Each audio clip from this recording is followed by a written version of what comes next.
नमस्कार, मैं रवीश कुमार। 4,843 करोड़ का अवैध मुनाफा 4 साल में कोई कंपनी कमा रही होती है और सेबी को तब पता चलता है जब वो अपने मुनाफे का बड़ा हिस्सा बाहर ले जा चुकी होती है।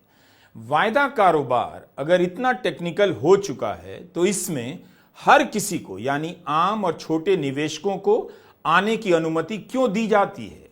क्यों भारत के युवाओं को बिना जाने समझे वायदा कारोबार में आने दिया जा रहा है, जिसके कारण वे लाखों करोड़ रुपया फ्यूचर्स एंड ऑप्शंस कारोबार में गंवाते जा रहे हैं।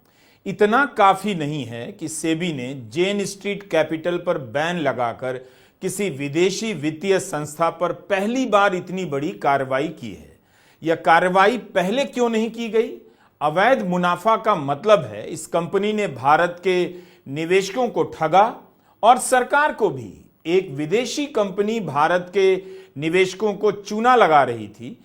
इसका मतलब है कि भारत के डेरिवेटिव मार्केट की संरचना और पारदर्शिता में गंभीर कमियां हैं, क्योंकि अमेरिका की जिस कंपनी में 3,000 लोग काम करते हैं, लंदन, न्यूयॉर्क, सिंगापुर, हांगकांग में जिसका ऑफिस हो, उस पर हजारों करोड़ का अवैध मुनाफा कमाने का आरोप लगा है। इस कंपनी ने सैट सिक्योरिटीज एपेलेट ट्रिब्यूनल में अपील दायर की है और इन आरोपों से इनकार किया है। यह कंपनी शेयर, ऑप्शंस, बॉन्ड्स और डेरिवेटिव्स में ट्रेड करती है। जेन स्ट्रीट की कंपनी को बैन किया गया और 4,800 करोड़ रुपए जब्त किए गए हैं। लेकिन जेन स्ट्रीट ने 4,800 करोड़ रुपए अवैध मुनाफे में नहीं कमाए थे। जेन स्ट्रीट ने अवैध मुनाफे में 44,000 करोड़ रुपए कमाए हैं, और यह भी जनवरी 2023 से मार्च 2025 के बीच का ही आंकड़ा है। इसके पहले उसने कितना कमाया और मार्च से लेकर मई तक जब तक वो ऑपरेट करता रहा उसने कितना कमाया, यह अभी तक किसी पटल पर आधिकारिक जानकारी से नहीं आया है। कमाया सामने वाले ने 44,000 करोड़ रुपए मुनाफा, शुद्ध मुनाफा, जो कि अवैध था, गैर कानूनी था, जिसको रिपैट्रिएट किया अमेरिका, और जब्त हुआ है 4,800 करोड़, उसका 1/10वां हिस्सा भी नहीं। अब बात करते हैं ये सारी जो कथा है, ये जो सारा झेलमेल है, ये कहां से शुरू हुआ? बात है दिसंबर 2020 की। जेन स्ट्रीट नाम की अमेरिकन सटोरिया कंपनी, इसको आम भाषा में सटोरिया कंपनी कहा जाता है, जो डेरिवेटिव्स और फ्यूचर ऑप्शन में ट्रेड करती हैं, इन्होंने भारत में अपना जाल फैलाना शुरू किया। ये दुनिया भर में डेरिवेटिव्स यानी फ्यूचर्स एंड ऑप्शंस मार्केट में ट्रेड करने के लिए जानी जाती है। तो यह कैसे हो सकता है कि 4 साल तक सेबी को पता ही ना चले? सेबी ने पहले कार्रवाई क्यों नहीं की? लोगों को यह भी समझना है कि इस कंपनी ने आम निवेशकों की जेब पर किस तरह से डाका डाला है। जेन स्ट्रीट अत्याधुनिक एल्गोरिदम और क्वांट मॉडल्स का उपयोग करके माइक्रो सेकेंड्स में ट्रेड करती है। इस कंपनी ने ट्रेडिंग के कारोबार को पूरी तरह बदल दिया है। माइक्रो सेकेंड्स में ट्रेडिंग का क्या मतलब होता है, यह भी आपको जानना चाहिए और गांव देहात कस्बों के युवाओं को, शहरों के युवाओं को बताना चाहिए। शेयर बाजार की दुनिया बिल्कुल अलग दुनिया है, धीरज की दुनिया है, हड़बड़ी की दुनिया नहीं है। हम ऑप्शंस मार्केट की बात कर रहे हैं, जिसे वायदा कारोबार कहा जाता है। एक माइक्रो सेकेंड्स यानी 0.0000001 सेकेंड यानी 1 सेकेंड का 10 लाखवां हिस्सा है। 1 सेकेंड में 10 लाख माइक्रो सेकेंड होते हैं। जेन स्ट्रीट ने सुपर फास्ट एल्गोरिथमिक सॉफ्टवेयर का इस्तेमाल कर हर सेकेंड में लाखों ट्रेड करना शुरू कर दिया। एक साथ हजारों करोड़ रुपए कंपनी लगाती गई।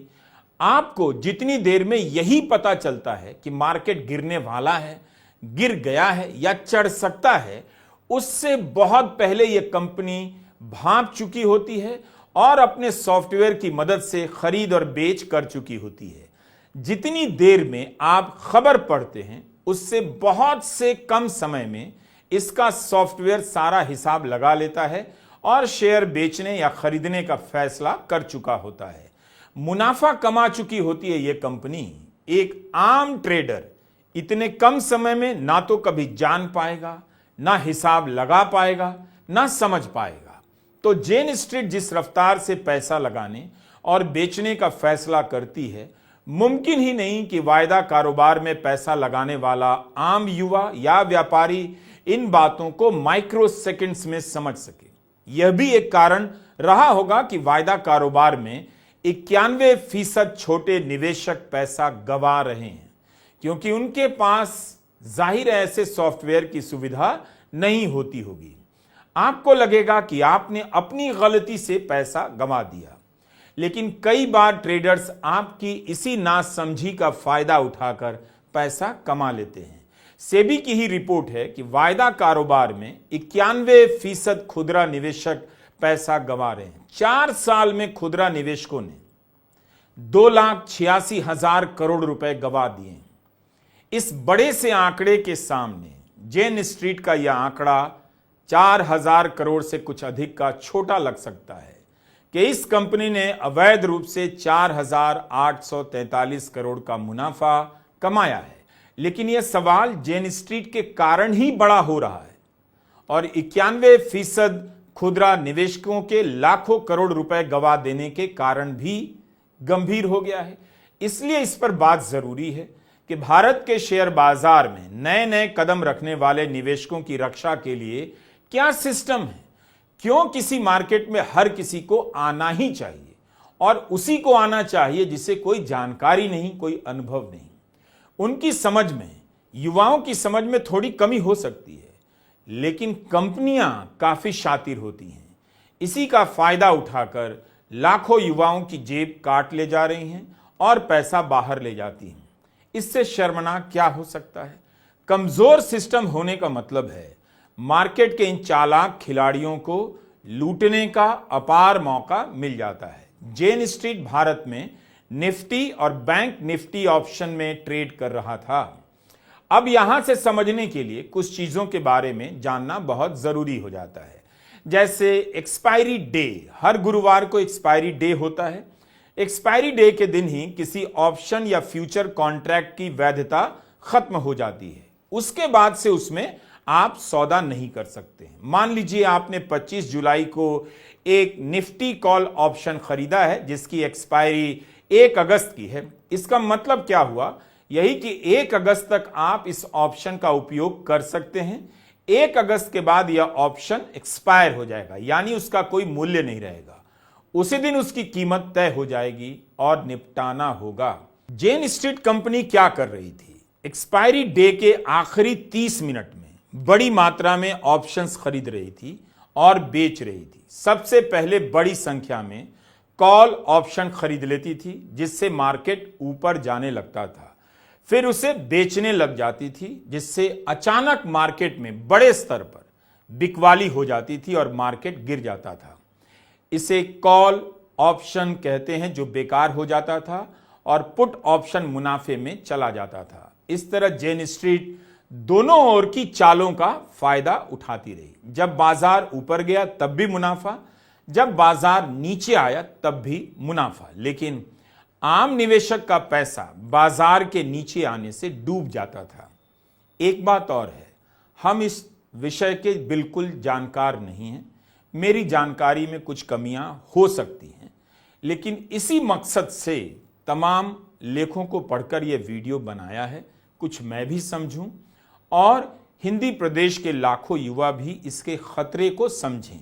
कुछ डिटेल में मुझसे चूक हो सकती है, लेकिन अगर वो मोटा मोटी यह बात समझते हैं कि फ्यूचर ऑप्शंस में जाने से पहले एक खास तरह की तैयारी की जरूरत होती है, जानकारी की जरूरत होती है, तो इससे मेरा मकसद पूरा हो जाता है। ऑप्शन ट्रेडिंग में ट्रेडर्स को यह अधिकार मिलता है कि वह किसी स्टॉक या इंडेक्स को एक विशेष मूल्य पर भविष्य की तारीख में खरीदे या बेचे। मतलब इसका दाम अगले मंगलवार को इतना हो सकता है, तो उस काल्पनिक दाम पर खरीद लिया।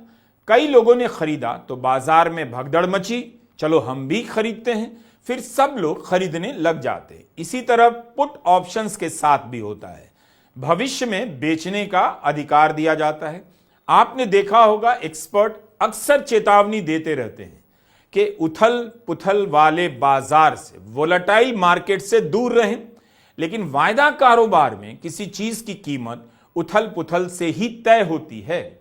सेबी की रिपोर्ट में यह बात निकल कर आ रही है कि 4 साल से आम निवेशकों का पैसा डूब रहा है।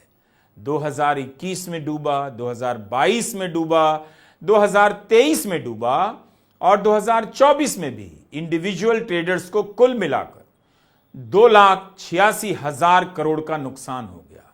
7 जुलाई 2025 को सेबी ने एक रिपोर्ट जारी की और कहा कि 2024 में 1 लाख करोड़ से अधिक का नुकसान हुआ है। और इससे पहले सितंबर 2024 में सेबी ने अपनी रिपोर्ट में कहा था कि पिछले 3 वर्षों में यानी 2021, 22 और 23 में कुल 1.8 लाख करोड़ का नुकसान हुआ। इतना पैसा डूब रहा है।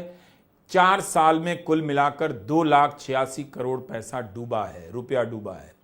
सितंबर 2024 के रिपोर्ट में सेबी ने एक बात कही कि 1 करोड़ से ज्यादा ट्रेडर्स में से 93% को नुकसान हुआ है। 93%।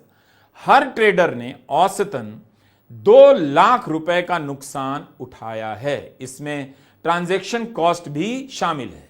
लगभग 4 लाख लोगों ने प्रति व्यक्ति औसतन 28 लाख का नुकसान झेला है। केवल 1% ट्रेडर्स ही 1 लाख से ज्यादा मुनाफा कमा सके हैं। बताइए, यह भी कोई मार्केट है पैसा लगाने के लिए?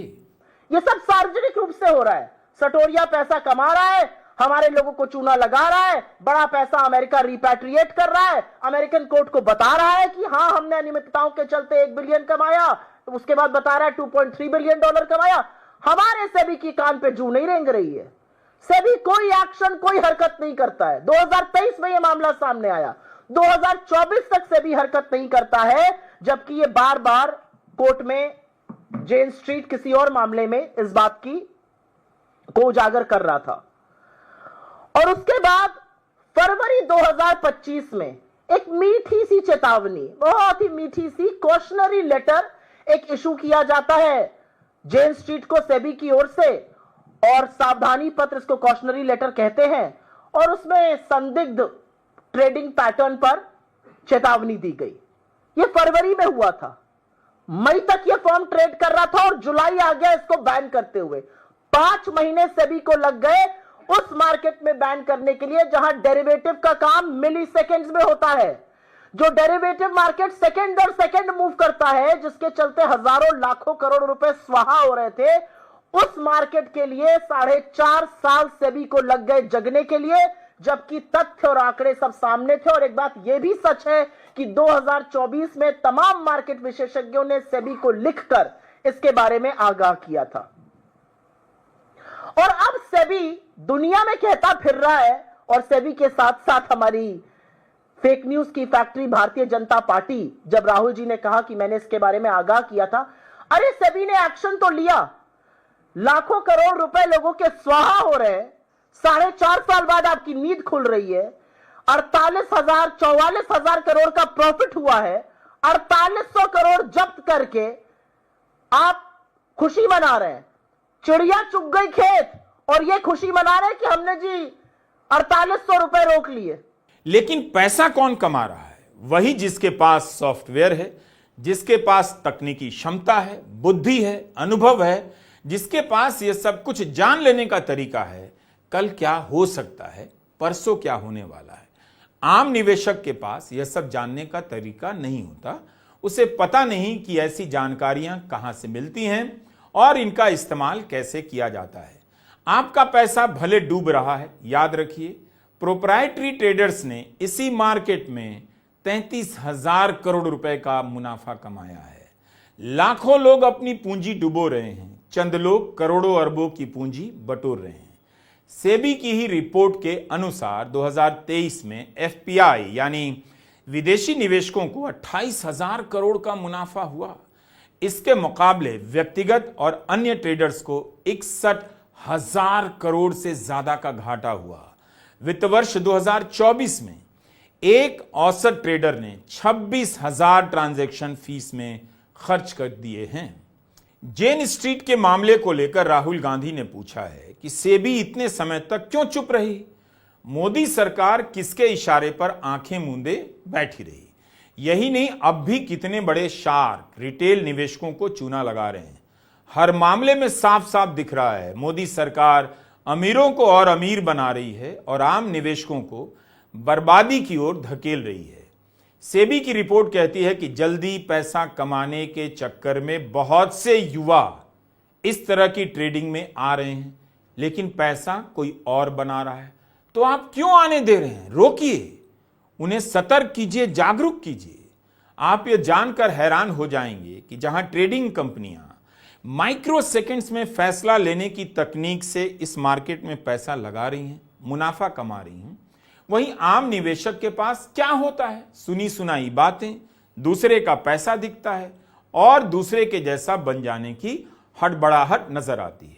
2022 में 30 साल के कम उम्र के ट्रेडर्स की हिस्सेदारी 31% थी। 2023 यानी एक साल में बढ़कर यह हिस्सेदारी 43% हो गई। 75% से ज्यादा ट्रेडर्स की वार्षिक आय 5 लाख रुपए से भी कम है। इस तरह के लोग इस मार्केट में दांव लगा रहे हैं। वायदा कारोबार में छोटे शहर के युवा ज्यादा ट्रेड कर रहे हैं। 72% युवा ट्रेडर्स भारत के टॉप 30 शहरों से बाहर के हैं। इसका मतलब यह हुआ कि कस्बों से भी लोग वायदा कारोबार में पैसा लगा रहे हैं और गंवा रहे हैं। इन्हें जुए की लत लग जाती है। हार जाने के बाद भी मार्केट में पैसा लगाते रहते हैं, हारते रहते हैं। सेबी की रिपोर्ट बताती है कि लगातार घाटा उठाने के बावजूद 75% से अधिक ट्रेडर्स ने F&O ट्रेडिंग किया है, करते रहते हैं। इन्हें ट्रेडिंग के लिए रोका क्यों नहीं जा रहा? अगर ये सक्षम नहीं है तो इन्हें पैसा लगाने की अनुमति नहीं दी जानी चाहिए। कहीं ऐसा तो नहीं कि बड़ी कंपनियां पैसा कमा लें, सेबी को ट्रांजैक्शन फीस के नाम पर करोड़ों मिल जाए, बाकी रही बात निवेशक की तो वो अपनी किस्मत के भरोसे जीता रहे, रोता रहे। क्योंकि तरह तरह के ऐप उनके फोन पर उपलब्ध हैं। हर गली में एक ट्रेडर मिल जाएगा। मोबाइल फोन पर बैंक से लेकर ट्रेडिंग कंपनियों के ऐप के जरिए अकाउंट खोलना, कारोबार करना आसान भी हो गया है। सभी ऐप में चेतावनी, सावधानियों की भरमार है, मगर इनका ध्यान तब आता है जब किसी का पैसा डूब चुका होता है। कई बार तो पढ़ने के बाद भी आम लोग समझ नहीं पाते। दूसरी तरफ कई तरह के इन्फ्लुएंसर आ गए हैं जो बाजार से पैसा कमाने का उत्साह पैदा करते हैं। तरह तरह के अनाप शनाप दावे करते हैं, लोगों को उकसाते हैं, सपने दिखाते हैं। कई सारे ट्रेडिंग ऐप फ्री में हैं। गांव गांव में लोग वायदा कारोबार में पैसा लगाने लगे हैं। कोविड के बाद तो करोड़ों लोगों ने इन ऐप के जरिए डीमैट अकाउंट खोले हैं और शेयर मार्केट में पैसे लगाए हैं। शेयरों में ही नहीं, म्यूचुअल फंड में, वायदा कारोबार में भी। 2024 में 4 करोड़ से ज्यादा डीमैट अकाउंट खोले गए। उससे पहले एक साल में इतना अकाउंट कभी नहीं खुला। आज भारत में 15% लोगों के पास डीमैट अकाउंट है। करीब 20 करोड़ लोगों के पास डीमैट होना छोटी बात नहीं है। कम समय में, कम पैसे से, कम मेहनत में ज्यादा कमाने की लत। युवाओं को लगता है 1000 लगाकर 10,000 कमा लेंगे, लेकिन कमाई हो जाती है जेन स्ट्रीट जैसी कंपनियों की। युवाओं का पैसा डूब जाता है। जेन स्ट्रीट ने सफाई दी है कि जिन गतिविधियों पर सेबी ने सवाल उठाए हैं, कंपनियां दुनिया भर में वही तो करती हैं। कंपनी का पक्ष कोर्ट में साबित होगा, लेकिन वायदा कारोबार में 91%, 93% छोटे निवेशकों का पैसा डूब जाता है। यह सवाल जनता, सेबी और वित्त मंत्रालय सबसे है। उच्च कोटि के इस टेक्निकल मार्केट में किसी को भी कदम रखने की इजाजत कैसे दी जा सकती है? क्या युवाओं को पर्याप्त रूप से जागरूक किया गया है कि वायदा कारोबार में कौन जीतता है, कौन हारता है? राहुल गांधी ने कहा है कि वायदा कारोबार बड़े खिलाड़ियों के लिए खेल का मैदान बन गया है, जहां छोटे निवेशकों की जेब काटी जा रही है। सवाल है कि यही बात प्रधानमंत्री मोदी ने क्यों नहीं कही? बीजेपी के बड़े बड़े नेताओं ने क्यों नहीं की? क्या उन्हें यह बात सही नहीं लगती? लोकसभा चुनावों के दौरान प्रधानमंत्री मोदी, गृहमंत्री अमित शाह शेयर बाजार के मुनाफे की बातें कर रहे थे, लोगों से निवेश करने की बातें कर रहे थे। उन्हें ट्रेडिंग के खतरों की बातें करनी चाहिए, लोगों को सतर्क करना चाहिए कि ट्रेडिंग में युवा अपना पैसा बर्बाद ना करें। जेन स्ट्रीट को लेकर भारत के मार्केट की बहुत बात हो रही है, लेकिन तब भी इस रिपोर्ट में उस निवेशक का चेहरा नजर नहीं आता है जिसका पैसा डूबा है। वो कौन है, उसका नाम क्या है, डूबने के बाद उसका क्या हुआ, कहां से वो पैसा बार बार लगा रहा है और अमीर बनने के लिए वायदा कारोबार कर रहा है। बड़ी से बड़ी घटनाओं में आम लोगों का चेहरा गायब कर दिया जाता है। इसलिए इस कहानी में भले 2,86,000 करोड़ के डूब जाने का आंकड़ा दिखता हो, लेकिन उसका कोई मानवीय चेहरा नहीं दिखता। नमस्कार, मैं रवीश कुमार।